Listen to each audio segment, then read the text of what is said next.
We lost Rick James, who was very close to me, obviously, and so that was difficult for me. And I had some accidents. I had a huge picture fall off a hotel room wall and hit me in the head while I was sleeping. She was the Ivory Queen of Soul, a voice that broke barriers and created timeless music. But behind the fame, Teena Marie carried heartbreak, hidden struggles, and a dark secret she took to her grave. Her turbulent bond with Rick James was more than musical. It was passionate, toxic, and fueled by addiction. And while the world saw her as a star, Teena was also fighting personal demons, from health issues to prescription drug dependency. So what really happened to the Ivory Queen of Soul? And what was the shocking secret she carried until the very end? This is the tragic fate of Teena Marie. Before she became the Ivory Queen of Soul, Teena Marie was just Teena, a young girl with big dreams and a voice too powerful to ignore. Teena Marie, born Mary Christine Brockert on March 5, 1956 in Santa Monica, California.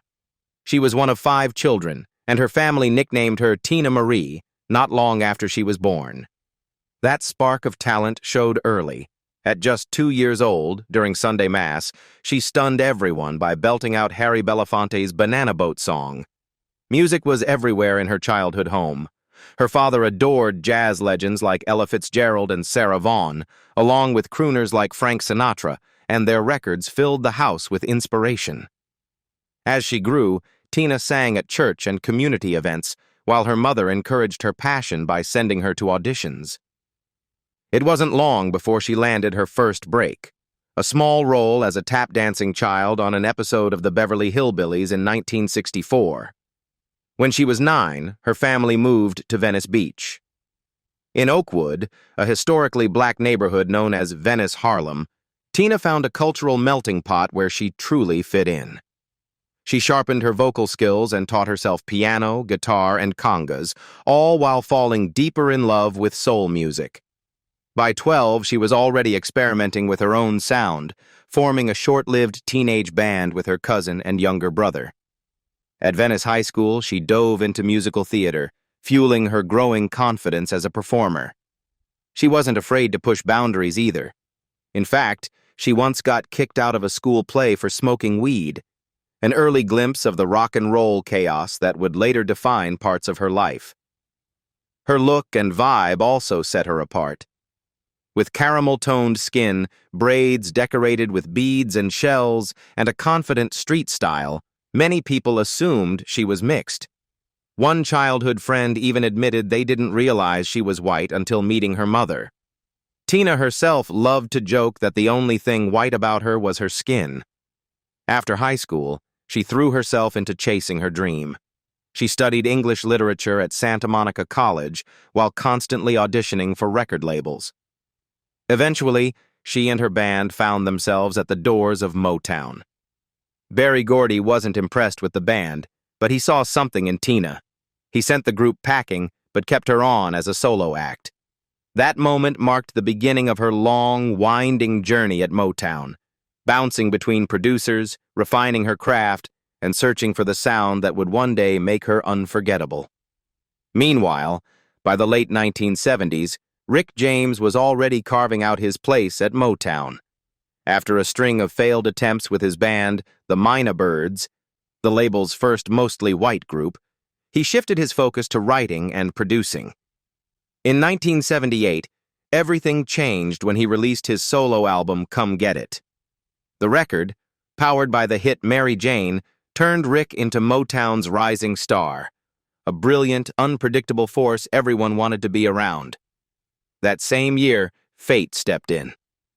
Teena Marie was at the piano one day working out a melody for a Diana Ross demo when Rick happened to walk by. Curious about the sound, he peeked into the room and found a petite redhead pouring her heart into the keys, singing like everything depended on it. Intrigued, he introduced himself, and soon after, Teena's manager suggested the idea Rick should produce her debut album. For Rick, it was perfect timing. Motown had just pulled him off Diana Ross's project, but instead of sulking, he threw his energy behind this new artist. Motown executives, however, weren't so sure. The label had spent the 1960s marketing soul music to mainstream America, and the idea of a white woman stepping into their world of R&B had them nervous. At first, they even tried positioning Teena as a pop act, until Rick stepped in and insisted on giving her a sound that matched her soul. As they worked together on what would become wild and peaceful, Rick and Teena grew close, maybe too close for comfort. The project produced hits like I'm a Sucker for Your Love, which climbed into the top 10 on the R&B charts.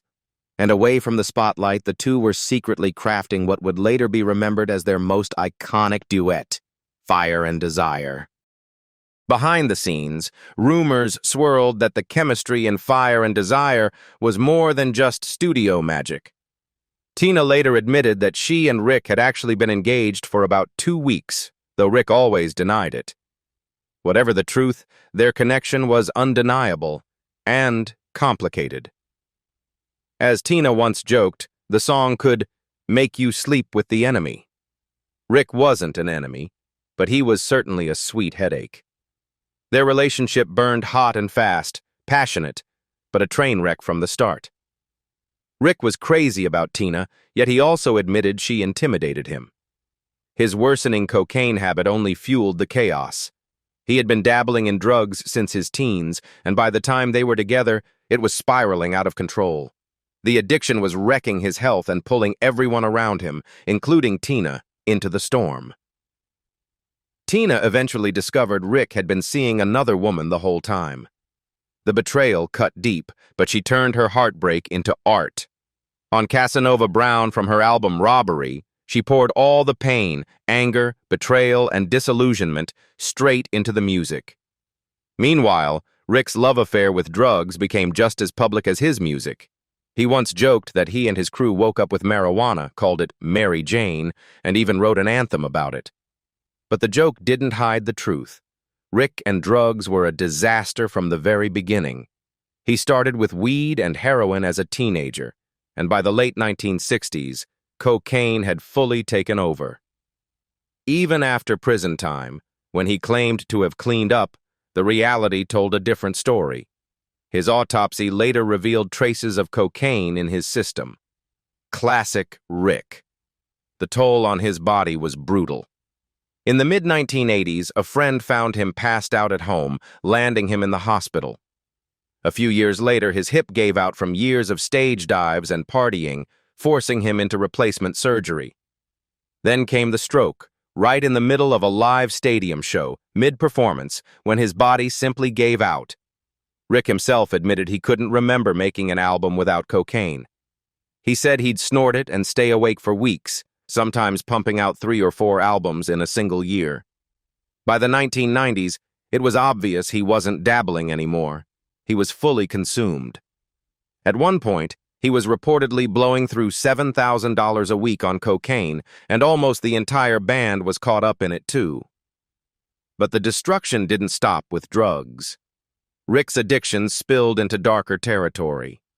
He and his girlfriend at the time were arrested after a cocaine-fueled binge where they allegedly held a woman hostage, assaulted her, and even burned her with a crack pipe. He narrowly avoided a life sentence, but while out on bail, he landed in another scandal. This time, it was a business meeting gone wrong that ended with another woman accusing him of kidnapping and beating her for nearly a full day. Rick James's genius was undeniable, but so was the chaos he left in his wake. In the end, Rick was convicted on both cases but managed to avoid the harshest charge, the one that could have put him away for life. He served a couple of years behind bars and was released in the mid-1990s, but freedom didn't bring peace. The lawsuits kept piling up, and he eventually owed one of the women a massive settlement after losing a civil suit. The chaos never really stopped. More accusations surfaced in the late 90s, and even after his death, a case popped up decades later, though that one was eventually thrown out. Rick often joked that cocaine was serious business, and the truth was, nobody lived that statement harder than he did. He admitted that when he switched from snorting to smoking, his addiction skyrocketed. The rush was so much stronger, so much more destructive, that he said nothing compared to it. By then, his life had become one long string of disasters. In the early 80s, comedian Richard Pryor famously set himself on fire during a coke binge, but Rick managed to top even that. After an MC Hammer show, during one of his crack-fueled nights, Rick accidentally set himself ablaze. One evening, he tried smoking leftover crack rocks by heating a crusty old plate. Instead, he lit the entire plate, and himself, on fire. His dealer, Race Newman, recalled the scene. Rick standing in his robe with flames crawling up his body like it was just another Tuesday. Newman had to throw him to the ground and smother him with a bedspread to put out the fire. Rick's reaction? He simply brushed it off, still smoking, still strolling around like nothing had happened, like he hadn't just nearly burned the place down. With a life spinning that far out of control, it was no wonder Rick couldn't hold down a steady relationship. Addiction, lawsuits, and near-death stunts left no room for stability, trust, or intimacy.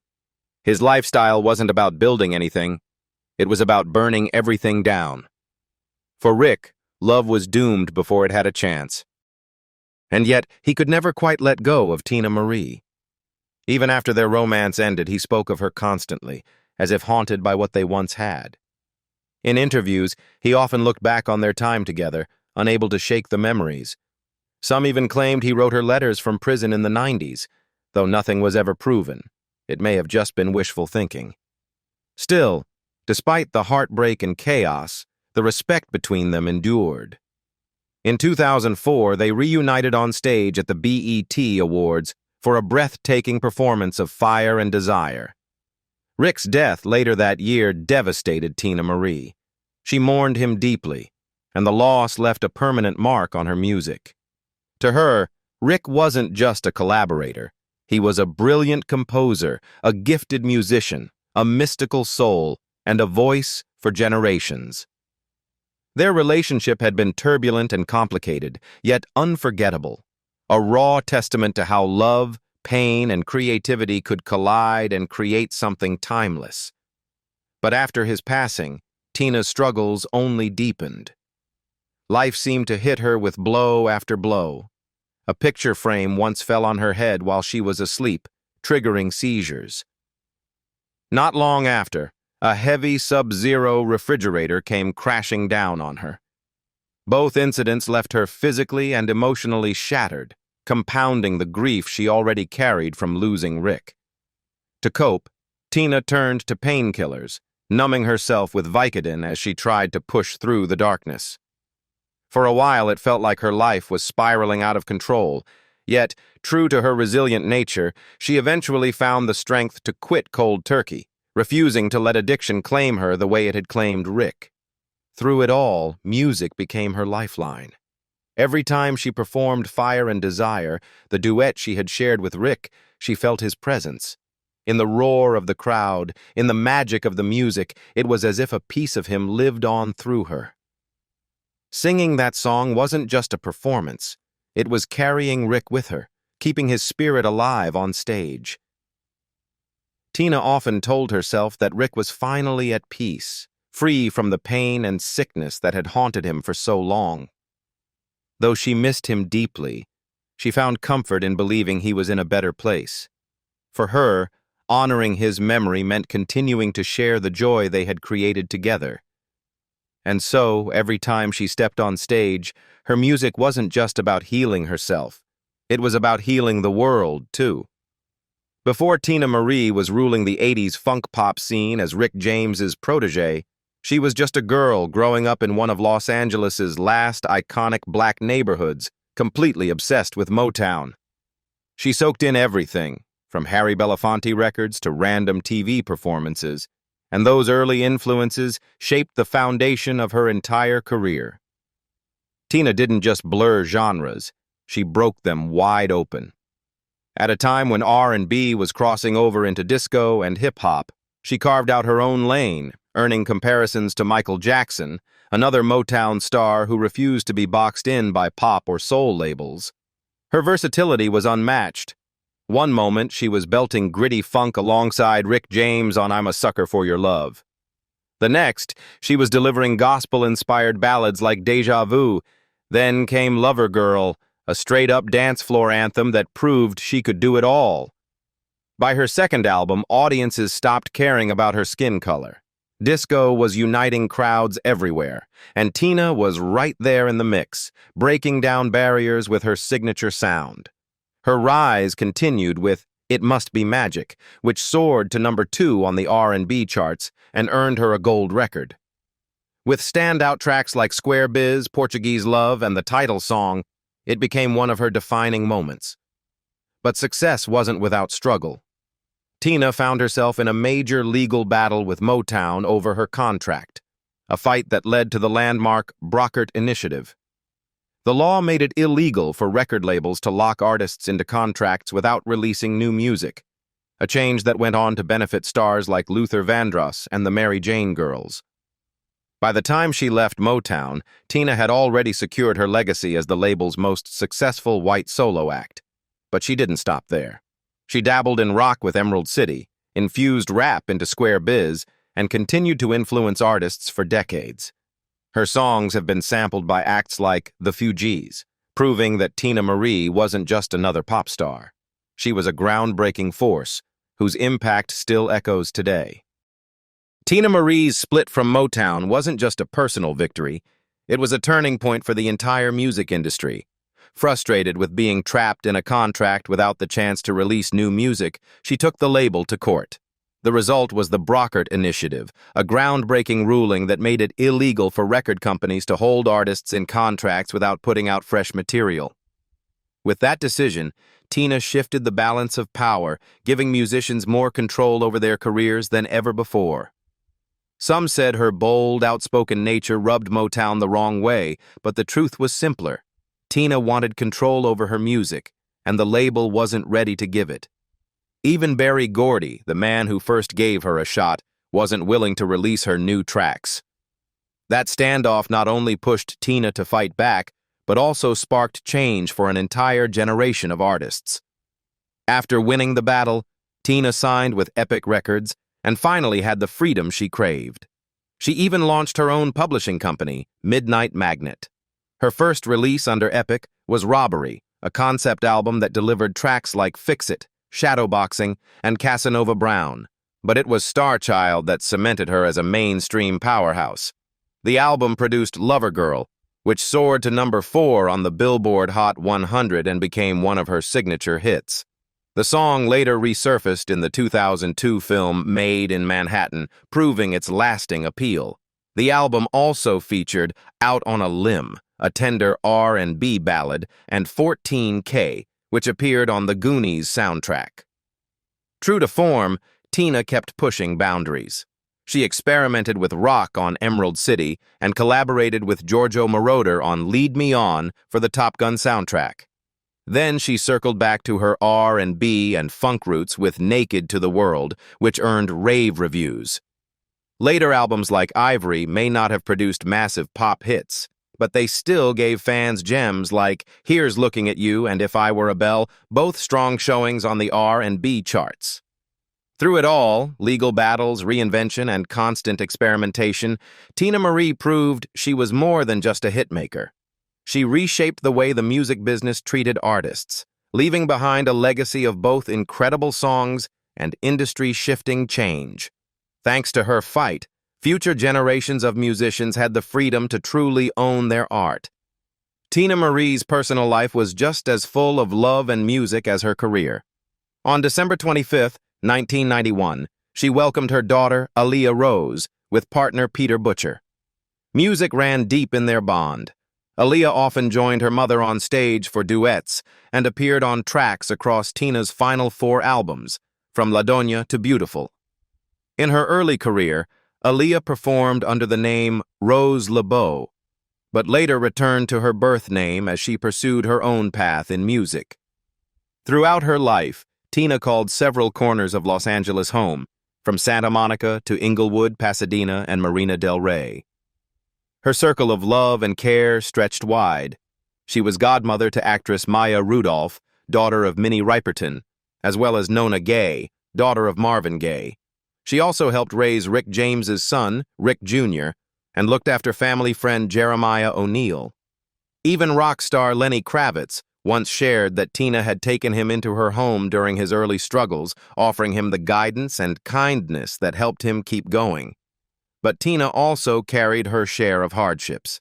In 2004, a freak accident left her with a lasting injury when a heavy picture frame fell and struck her head as she slept. The blow caused a concussion and triggered seizures that would follow her for the rest of her life. Tragically, on December 26, 2010, just one day after Christmas and the day after her daughter's birthday, Teena was found unresponsive in her Pasadena home by Aaliyah. She was only 54 years old. The coroner found no signs of trauma, ruling her passing the result of natural causes. Just a month earlier, she had suffered a serious seizure. Her memorial service was held on January 10, 2011, at Forest Lawn Cemetery, where friends, family, and music legends gathered to say goodbye. Among those honoring her memory were Stevie Wonder, Smokey Robinson, Queen Latifah, Denise Williams, Lisa Ray, Sinbad, Shanice, Tichina Arnold, and Berry Gordy. Their presence was a testament to the deep impact Teena Marie had, not only on music, but on everyone who knew and loved her. Teena Marie's journey was one of brilliance, heartbreak, and undeniable legacy. From breaking barriers in the music industry to leaving behind timeless songs, her story proves that even in tragedy, art can live forever. What do you think was Teena Marie's greatest contribution to music and culture? Share your thoughts in the comments below. And don't forget to like this video and subscribe for more stories about the lives and legacies of music's most unforgettable stars.